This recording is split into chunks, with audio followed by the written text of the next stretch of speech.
तो हेलो दोस्तों, आज बात करते हैं अपनी फिजिक्स की नेक्स्ट क्लास में। तो देखो, आज पढ़ेंगे हम आवेश का सतत वितरण। सतत वितरण ये हमारा नेक्स्ट टॉपिक है। क्या करेंगे? Continuous distribution of continuous charge. Distribution of continuous charge.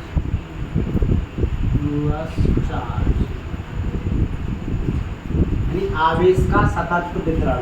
देखो, आवेश का सतत वितरण का मतलब क्या है? सबसे पहले तो ये समझना बड़े ध्यान से। कोई वस्तु ली हमने, सपोज कर लिया ये मार्कर है, और इस मार्कर के अंदर क्या है? एक स्याही है। स्याही का एक गद्दा है जिसके अंदर स्याही है। तो अगर इस गद्दे के अंदर स्याही एक समान रूप से है, मतलब कहीं ज़्यादा नहीं है कहीं कम नहीं है, एक कंटिन्यूअस फॉर्म में है, यानी एक समान रूप से है, तो उसे क्या कहेंगे हम? कंटिन्यूअसली स्याही का वितरण। ऐसे ही है आवेश का सतत वितरण का मतलब है कि जब किसी वस्तु पर आवेश एक समान रूप से बटा हो। सपोज करो इस मार्कर पे ही है, तो इस मार्कर की प्रत्येक सरफेस पर आवेश की वैल्यू समान हो। समझ में आ रही है कि यानी इस आवेश जो है इस मार्कर के अंदर प्रत्येक रूप से एक समान रूप से हो, ना कहीं ज़्यादा हो ना कहीं कम हो। जैसे चुंबक होती है, चुंबक के अंदर जो आवेश होता है वो एक समान रूप से होता है। चुंबक क्या हर किसी वस्तु के अंदर आवेश कैसा होता है? एक समान रूप से होता है। तो उसी को क्या कहा जाता है? आवेश का समान वितरण। आवेश का क्या कहा जाता है? सतत वितरण या समान वितरण। अब आवेश का सतत वितरण 3 तरीके से होता है, यानी 3 डायमेंशनल रूप में होता है। यानी जब आवेश का वितरण एक विमा के अलोंग हो, एक विमा का मतलब जैसे लंबाई पर आवेश का समान वितरण हो, लंबाई पर, तो उसे कहते हैं रेखीय आवेश वितरण। और अब मैं बात करूं कि आवेश का वितरण 2D में, देखो केवल लंबाई की बात की तो 1D हो गया। 1D मतलब 1 डायमेंशनल। 1D का मतलब होता है 1 डायमेंशनल, केवल एक ही विमा। लंबाई ली है हमने, इसमें चौड़ाई वगैरह और ऊंचाई कोई इंक्लूड नहीं की, केवल हमने लंबाई की बात करी। अब बात आती है पृष्ठीय, तो उसे क्या कहा जाता है? रेखीय आवेश वितरण। तो देखो, सबसे पहले मैं यहाँ लिख दूँ। सबसे पहली बात आती है कि आवेश का वितरण क्या होता है? रेखीय आवेश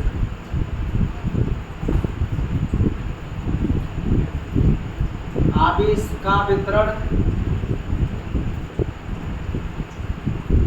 नंबर दूसरा, पृष्ठीय आवेश का वितरण। पृष्ठीय आवेश का वितरण। नंबर तीसरा है आयतन आवेश का वितरण। आयतन आवेश का वितरण।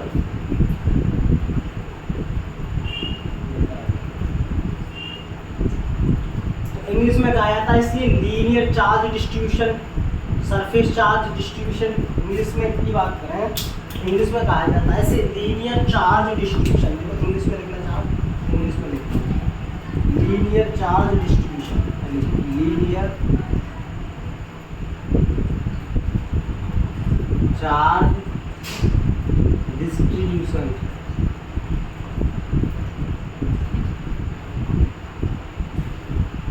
दूसरा है सरफेस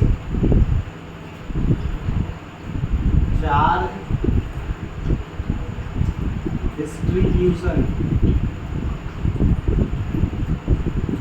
तीसरा है वॉल्यूम चार्ज डिस्ट्रीब्यूशन।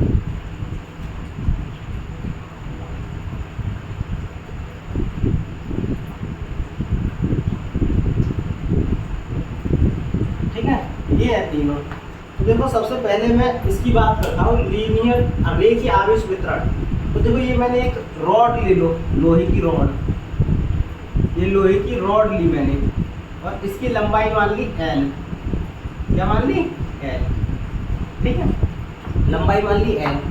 अब इस लोहे की रॉड पर आवेश का जो वितरण है वो एक समान रूप से है, ऐसे एक समान रूप से।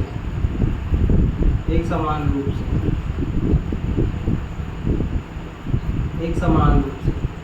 एक समान रूप से आवेश का वितरण से, तो इसे कहा जाता है क्या, रेखीय आवेश वितरण। यानी जब आवेश का वितरण लंबाई के समान एक समान रूप से हो तो उसे क्या कहा जाता है, रेखीय आवेश वितरण। और इसको दर्शाते हैं लैम्डा से, इसको किससे दर्शाते हैं, लैम्डा से, ठीक है। और इसका फॉर्मूला क्या हो जाएगा, Q/L, यानी Q किस पर है, इस रॉड पर Q आवेश है और L क्या है, इसकी लंबाई। अब इसका देखो मात्रक बनाना चाहो तो देखो मात्रक क्या हो जाएगा, आवेश का मात्रक कूलम और लंबाई का मात्रक मीटर, तो कूलम प्रति मीटर ये बनेगा इसका मात्रक, ठीक है। अब आती है दूसरा, पृष्ठीय आवेश का वितरण। तो पृष्ठीय का मतलब क्या होता है, एक सतह है, तो जैसे सतह कैसी होती है हमारी, 2 डायमेंशनल। तो जैसे ये बोर्ड है, देखो बोर्ड, लंबाई ये हो गई और चौड़ाई मान लो इसे, या ऊंचाई मान लो, है तो 2 डायमेंशनल। तो ये बोर्ड की क्या हो गई, एक सतह। तो एक जब सरफेस पर आवेश का वितरण होता है उसे क्या कहा जाता है, पृष्ठीय आवेश वितरण। देखो तो चीज़ों को समझना सीखो। रेखीय में क्या था, एक लाइन के अलोंग आवेश का वितरण हो रहा था, एक रेखा के अलोंग, और इसमें एक सतह पर, इसमें आवेश का वितरण कहाँ हो रहा है, एक सतह पर, ठीक है। तो देखो इसको किससे दर्शाते हैं, सिग्मा से। और सिग्मा बराबर, अब देखो सतह है तो सतह में कौन सी डायमेंशन आ रही है, एक तो लंबाई आ रही है और एक चौड़ाई, तो लंबाई इंटू चौड़ाई लिख दो। और इसी को क्या लिख सकते हैं, एरिया भी लिख सकते हैं, क्या लिख सकते हैं, एरिया।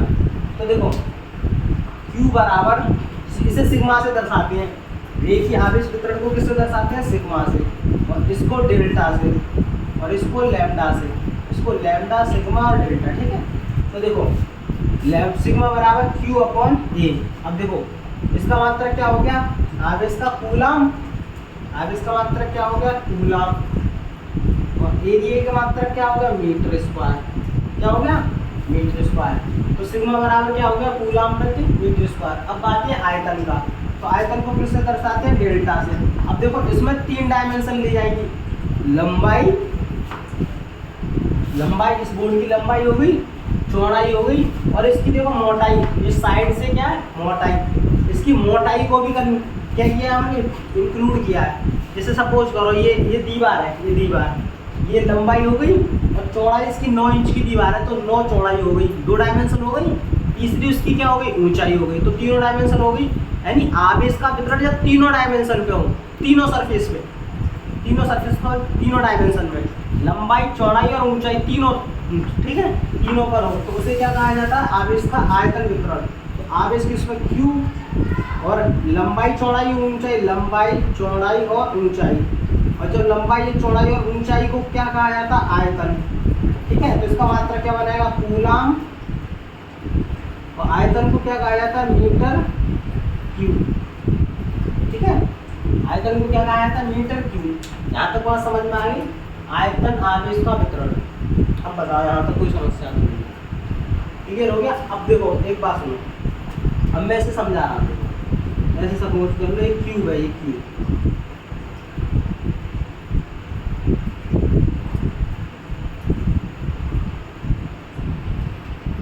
ठीक है, ये क्यूब, अब ये क्यूब है। अब इस क्यूब की सभी डायमेंशन पर, क्या, सभी डायमेंशन पर, इस क्यूब की सभी डायमेंशन पे क्या हो, आवेश का वितरण हो, यानी आवेश समान रूप से बटा हो। तो इसकी देखो कौन कौन सी डायमेंशन होगी, ये लंबाई होगी, ये चौड़ाई हो गई, और ये ऊंचाई हो गई, ऐसे करके, ठीक है। तो तीनों डायमेंशन हो गई। तो आवेश का वितरण जब तीनों डायमेंशन पर समान रूप से हो उसे क्या कहा जाता है, आयतन आवेश का वितरण। तीनों क्लियर हो गए। अब नेक्स्ट बात आती है इसके बाद, नेक्स्ट टॉपिक आता है हमारा वैद्युत क्षेत्र। वैद्युत क्षेत्र किसे कहते हैं, वैद्युत क्षेत्र किसे कहते हैं, देखो समझना, वैद्युत क्षेत्र किसे कहते हैं।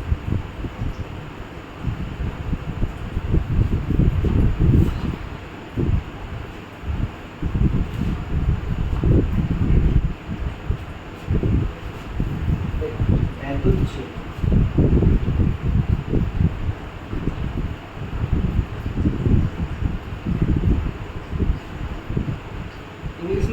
है इसे इलेक्ट्रिक फील्ड। देखो इसके शब्द से ही समझना, क्षेत्र, क्षेत्र मतलब फील्ड, फील्ड ऐसे कहते हैं ना खेत, ऐसे ही यही है, क्षेत्र मतलब एरिया, जगह। अब बात आती है विद्युत, विद्युत मतलब बिजली का। तो ऐसा क्षेत्र जिसमें विद्युत के प्रभाव, अब विद्युत किससे उत्पन्न होती है, हम जानते हैं विद्युत आवेश से उत्पन्न होती है, या आवेश के प्रभाव को ही क्या कहा जाता है, विद्युत धारा, या ऐसे कह दो। तो देखो दोनों में से कोई सी डेफिनेशन लिख सकते हो आप। ऐसा क्षेत्र जिसमें किसका प्रभाव हो, आवेश का प्रभाव हो, ऐसा क्षेत्र जिसमें आवेश के प्रभाव का अनुभव किया जाता हो, आवेश के प्रभाव का अनुभव किया जाता हो, ठीक है। उसे क्या कहते हैं, उसे वैद्युत क्षेत्र कहते हैं, क्षेत्र कहते हैं। और इसे दर्शाते किससे हैं, इसे ई से दर्शाते हैं, कैपिटल ई से। किससे दर्शाते हैं, कैपिटल ई से, ठीक है। अब देखो इस आवेश की जगह एक और वर्ड लिख सकते हो, या तो विद्युत बल लिख सकते हो कि विद्युत बल के प्रभाव का अनुभव किया जा सके, या विद्युत धारा लिख सकते हो, विद्युत धारा, ठीक है, या विद्युत धारा के प्रभाव का अनुभव किया जा सके, या आकर्षण या प्रतिकर्षण बल, आकर्षण या प्रतिकर्षण बल, आकर्षण या प्रतिकर्षण बल के प्रभाव का अनुभव किया जा सके, उसे क्या कहते हैं, वैद्युत क्षेत्र। आगे बात समझ में। तो वैद्युत क्षेत्र की मैंने कई डेफिनेशन बता दी, आपको जो अच्छी लगे वो लिख लेना नोट्सों में। ऐसा क्षेत्र जिसमें आवेश के प्रभाव का अनुभव किया जा सके, या विद्युत बल के, या विद्युत धारा के, या आकर्षण या प्रतिकर्षण बल का। दर्शा से किससे से, वो ई से। अब आता है नेक्स्ट टॉपिक हमारा वैद्युत बल रेखाएं, वैद्युत बल रेखाएं।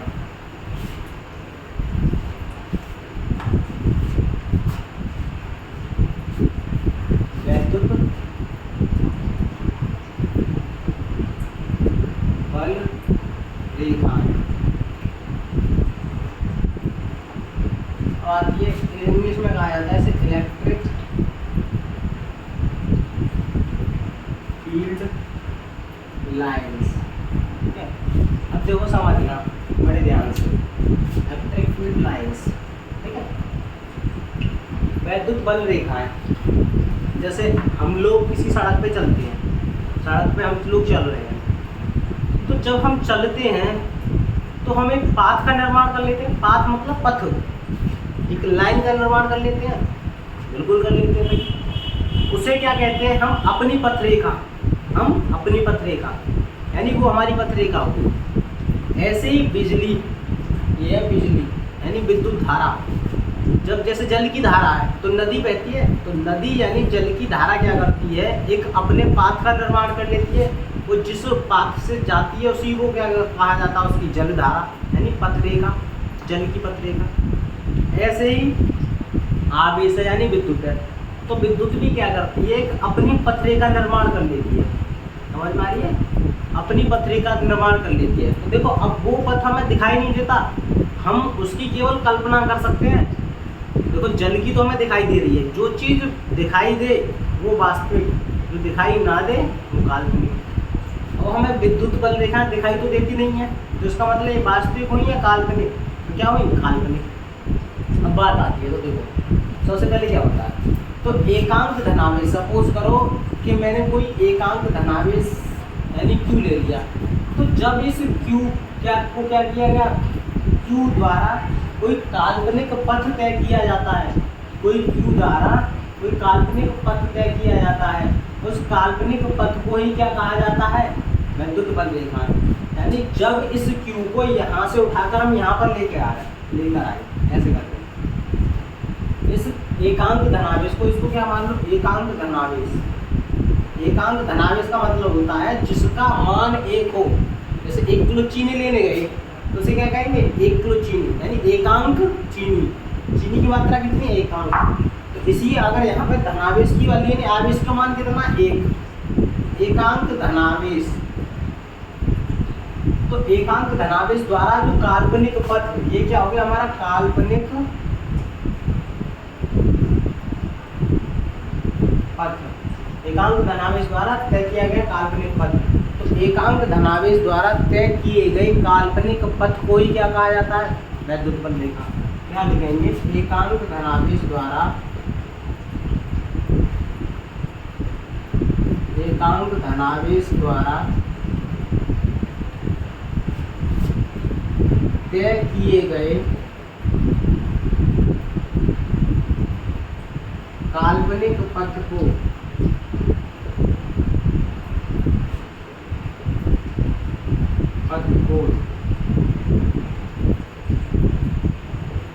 विद्युत बल रेखाएं कहते हैं। विद्युत बल रेखाएं कहते हैं। एकांक धनावेश द्वारा तय किए काल्पनिक पथ को क्या कहा जाता है, वैद्युत बल रेखाएं। यही है वैद्युत बल रेखा। ये जो काल्पनिक पथ है इसी को कहा जाता है वैद्युत बल रेखाएं। ये कोई नई चीज नहीं है, ये वैद्युत बल रेखा है। इन्हीं रेखाओं को जब ये धनावेश यहाँ से उठकर यहाँ आ जाए और जब ऐसे मूव करेगा, चलेगा, तो किसी पथ का तो निर्माण कराएगा, किसी काल्पनिक पथ का। कल्पना करते हैं कि भाई ऐसा हो सकता है, तो काल्पनिक पथ का निर्माण कर लिया, उसी पथ को क्या कहा जाता है, वैद्युत बल रेखा। यहाँ तक समझ में आ गया। अब बात आती है कि इनकी प्रॉपर्टी यानी वैद्युत बल रेखाओं के गुण की बात करें तो पहले यहाँ ध्यान देंगे वैद्युत बल रेखाओं के गुण।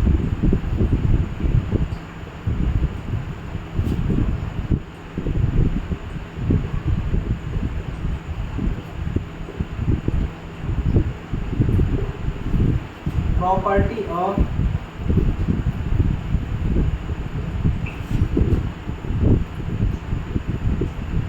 Electric field line. Property of electric field line. अब आती है कि विद्युत बल रेखाओं के गुण। तो देखो एक बात ध्यान रखना हमेशा कि वैद्युत बल रेखाएं कहाँ से स्टार्ट होंगी, धनावेश से। तो जब ये धनावेश से स्टार्ट होंगे तो समाप्त कहाँ पर हुई होंगी, हमेशा ऋणावेश पे, विपरीत आवेश पर। तो पहला पॉइंट तो यही होता है कि वैद्युत बल रेखाएं स्टार्ट कहाँ से होती है, स्टार्ट, शुरू, और यहाँ समाप्त। क्वेश्चन पूछा जाता है कि वैद्युत बल रेखाएं, और मोस्ट इम्पोर्टेंट है ये, मोस्ट इम्पोर्टेंट प्रॉपर्टीज है ये, मोस्ट इम्पोर्टेंट एग्जाम में पूछी जाती है बहुत बार। तो देखो सबसे पहला पॉइंट तो यही है कि वैद्युत बल रेखाएं शुरू कहाँ से हो रही हैं, धनावेश से, और समाप्त यानी खत्म कहाँ पे हो रही हैं, ऋणावेश पर। सबसे पहले ये लिखना कि वैद्युत बल रेखाएं, वैद्युत बल रेखाएं, वैद्युत बल रेखाएं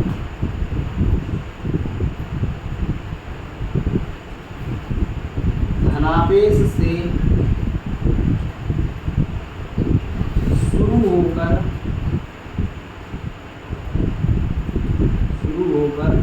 कहाँ समाप्त होती है, ऋणावेश पर समाप्त होती है, ऋणावेश पर समाप्त होती है,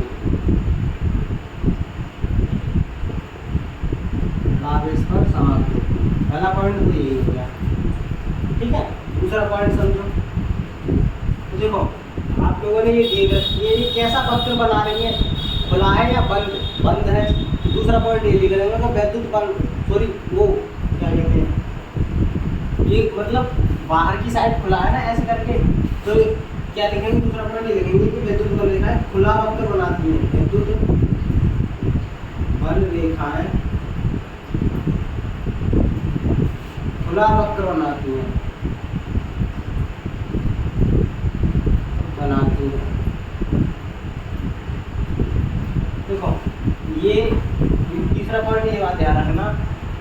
ये वैद्युत दो एक पहली वैद्युत बल रेखा ये हो गई, दूसरी ये हो गई, तो क्या एक दूसरे को कभी ये काट रही थी? नहीं काट रही थी।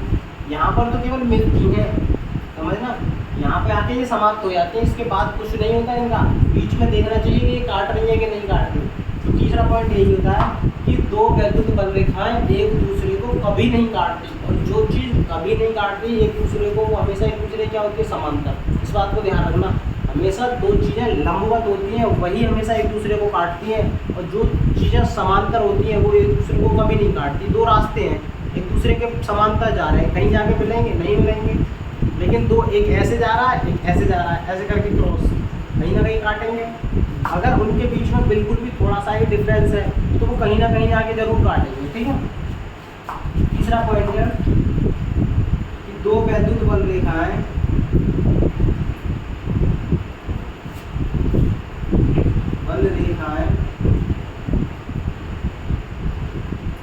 एक दूसरे को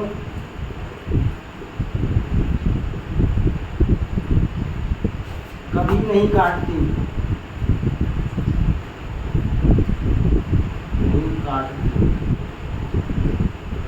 दो वैद्युत बल रेखाएं एक दूसरे को कभी नहीं काटती। तीनों पॉइंट समझ में आ गए। चौथा पॉइंट लिखना,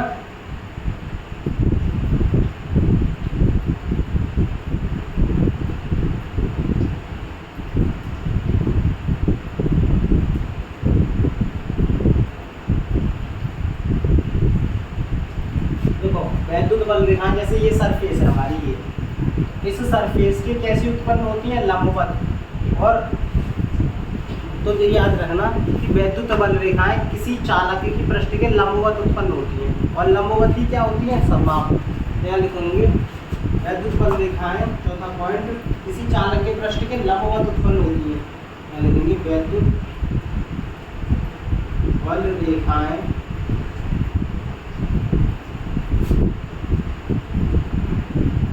किसी चालक के पृष्ठ की, जैसे लंबवत मतलब परपेंडिकुलर, जैसे सरफेस ये है, ऐसे करके उत्पन्न होंगी, ऐसे करके ऊपर की तरफ, ठीक है। जैसे तार ऐसे करके जा रहा, ऐसे करके लंबवत, ऐसे करके परपेंडिकुलर, चालक के पृष्ठ के लंबवत उत्पन्न होती हैं,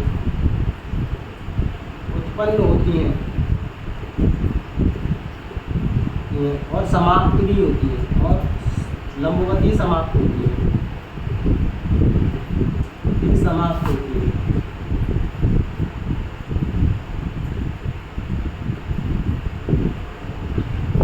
और लंबवत भी समाप्त होती है।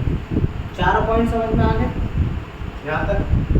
पांचवा पॉइंट ये है, देखो विद्युत बल रेखाओं की जो प्रकृति होती है ना, वो प्रतिकर्षित होती है, यानी एक दूसरे को ये दूर हटाती है। पांचवा पॉइंट ये लिख लेना, नीचे थोड़ी सी जगह कम है इस वजह से मैं लिख रहा हूँ। विद्युत बल रेखाओं की प्रकृति, मैं बोल रहा हूँ विद्युत बल रेखाओं की प्रकृति प्रतिकर्षण होती है, इसी कारण ये एक दूसरे को क्या करती हैं? दूर हटाती हैं।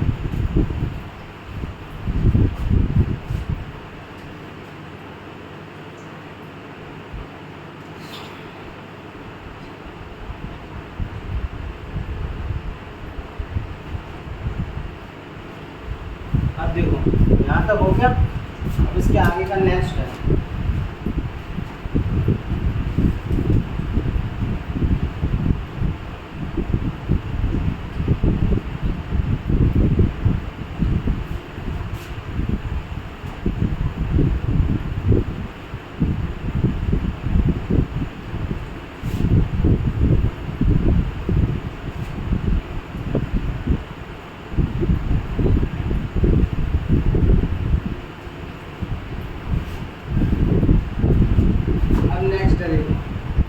नेक्स्ट है आपका वैद्युत बल रेखाओं के प्रतिरूप। वैद्युत बल रेखाओं के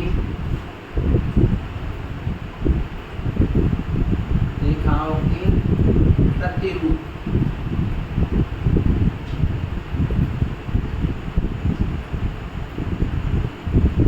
ठीक है, वैद्युत बल रेखाओं के प्रतिरूप। अब बात आती है कि देखो इसके दो प्रतिरूप पॉइंट हैं।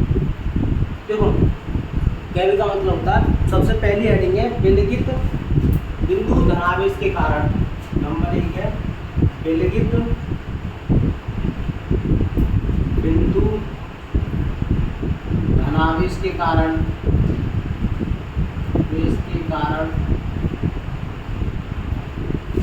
दूसरा विलगित बिंदु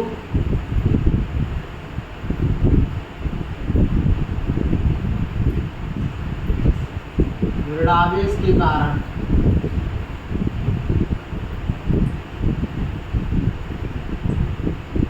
ठीक है, विलगित बिंदु ऋणावेश के कारण।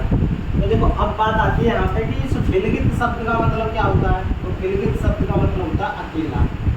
इस बात को ध्यान रखना, विलगित शब्द का मतलब क्या होता है, अकेला। तो सबसे पहले अकेला क्या बनाओ, धनावेश बनाओ। अकेला ये बना लिया मैंने, अकेला धनावेश। ठीक है, तो इस अकेले धनावेश के कारण जो वैद्युत बल रेखाएं होंगी वो केंद्र से तो प्रारंभ होंगी, यानी धनावेश से तो प्रारंभ होगी और समाप्त कहाँ पर होंगी, तो अनंत तक,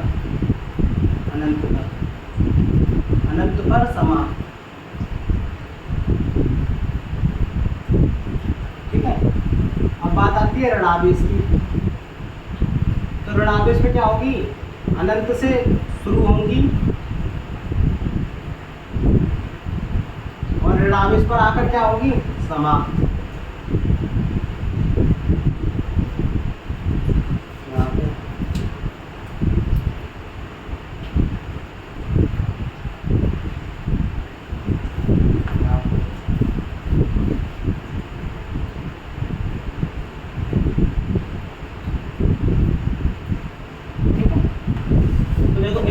इसमें पॉइंट लिखना है, मैं लिख दे रहा हूँ इसमें पॉइंट कि अकेले बिंदु धनावेश के कारण वैद्युत बल रेखाएं, यहाँ लिखेंगे अकेले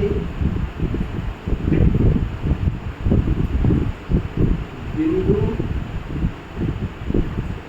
धनावेश के कारण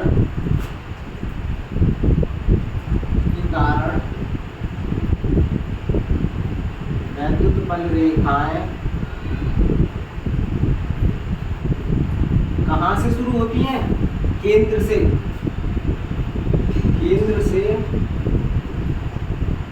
शुरू होकर अनंत पर समाप्त होती हैं,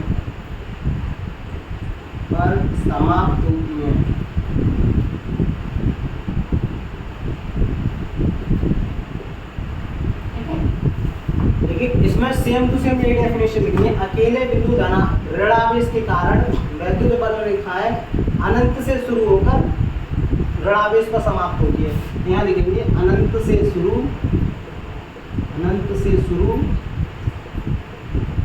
और ऋणावेश पर समाप्त,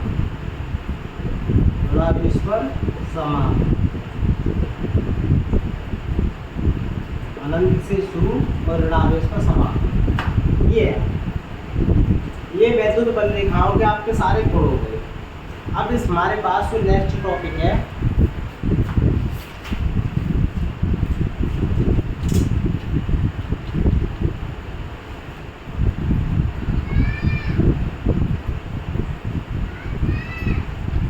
अब देखो एक और इसकी एक और प्रॉपर्टी रह गई है, यहाँ लिखूंगी। एक और प्रॉपर्टी है, एक समान क्षेत्र में वैद्युत बल रेखा।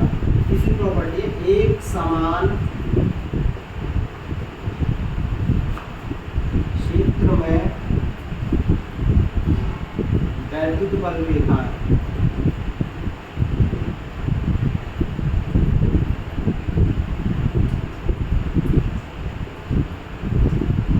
एक समान क्षेत्र में वैद्युत बल रेखा। तो ध्यान रखना, एक समान वैद्युत क्षेत्र में जो बल रेखा है वो एक दूसरे के पैरेलल हो जाती है, यानी समांतर हो जाती है, ना कहीं एक दूसरे को काटती और ना ही एक दूसरे से मिलती, ऐसे हो जाती है। एक समान वैद्युत क्षेत्र में वैद्युत बल रेखा, एक समान वैद्युत क्षेत्र में बल रेखाएं क्या होती है, एक दूसरे के समांतर हो जाती है। आगे बात समझ में यहाँ तक। अब देखो वैद्युत बल रेखाओं के तुम्हारे यहाँ तक जो गुण थे वो सब समाप्त हो गए। जितने भी गुण थे वैद्युत बल रेखाओं के, कितने ही थे, तो मैंने आपको सारे के सारे करा दिए।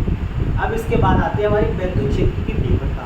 अब उस टॉपिक को हम कल पढ़ेंगे और देखो फिर मैं वही आपसे बात कहूँगा भाई, चैनल को सब्सक्राइब कर दीजिएगा और वीडियो को लाइक कर दीजिएगा अगर पसंद आती है।